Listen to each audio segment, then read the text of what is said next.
6 a.m. The alarm goes off. That jagged, repetitive screech that feels like a drill bit spinning against your frontal lobe. You open your eyes.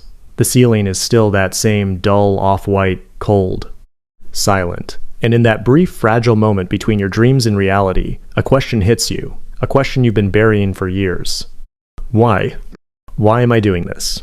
Why am I leaving this warm bed to crawl into a metal box, inching along the 405 or a cramped subway car just to get to a concrete box, sit under flickering fluorescent lights for 8 hours, and make money for a guy I don't even like? If your answer is, because I need the money, let me ask you something a little more brutal. Is that money actually helping you live, or is it just keeping you from dying? Look at your bank account. Look at your credit card balance. Look at that dream of the suburban house with the white picket fence that society spent your entire childhood hard-coding into your brain. Where is it? Or was it crushed under the weight of 7% interest rates, lifestyle creep, and an economic reality that no mainstream news outlet has the guts to tell you to your face? Welcome to America, 2026. Welcome to the era of disillusionment. We're living in this weird glitch in time, where hard work isn't a bridge to prosperity anymore. It's just a treadmill to burnout. And here's the thing, it's not your fault. You're not lazy. You're not a snowflake. The truth is much simpler and much scarier. You're playing a game where the rules were rigged before you even sat down at the table. So when a mouse realizes the wheel it's running on never actually reaches the cheese, what's the smartest move it can make? It stops. It steps off. It lies flat.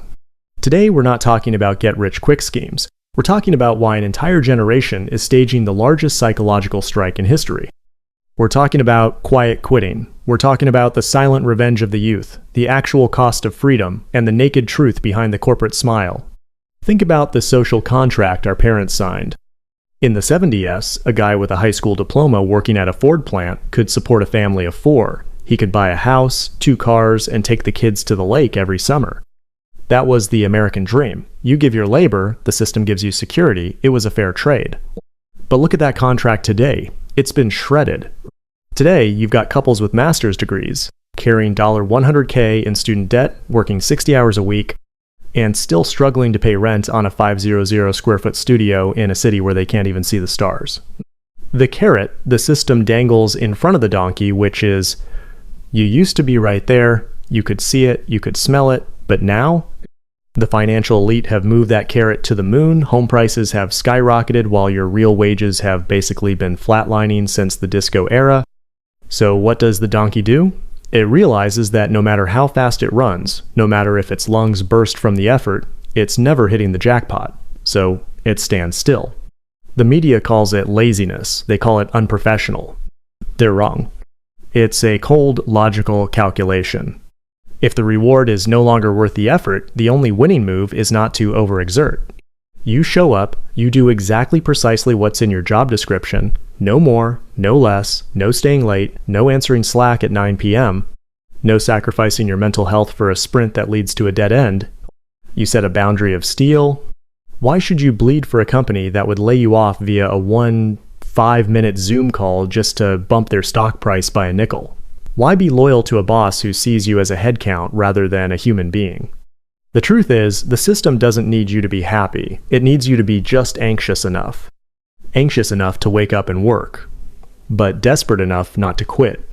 They want you in debt, mortgage debt, car debt, credit card debt, because a person in debt is a person who obeys. You don't quit when you're 3 paychecks away from the street. You swallow the disrespect and you keep typing. That's the golden handcuffs, the invisible chains keeping you bolted to that ergonomic office chair. But it gets worse. When the system realized you couldn't afford the big stuff like houses or kids, it created new traps, shorter, shinier, Instagrammable traps. It started selling you cheap dopamine. Can't afford a down payment? No biggie. Go buy the iPhone 16 Pro Max on a 2-4 month payment plan. Can't save for retirement? Don't worry about it. Put a trip to Bali on your credit card, post the photos, make everyone think you're living your best life. Feel empty inside? Buy something. Treat yourself.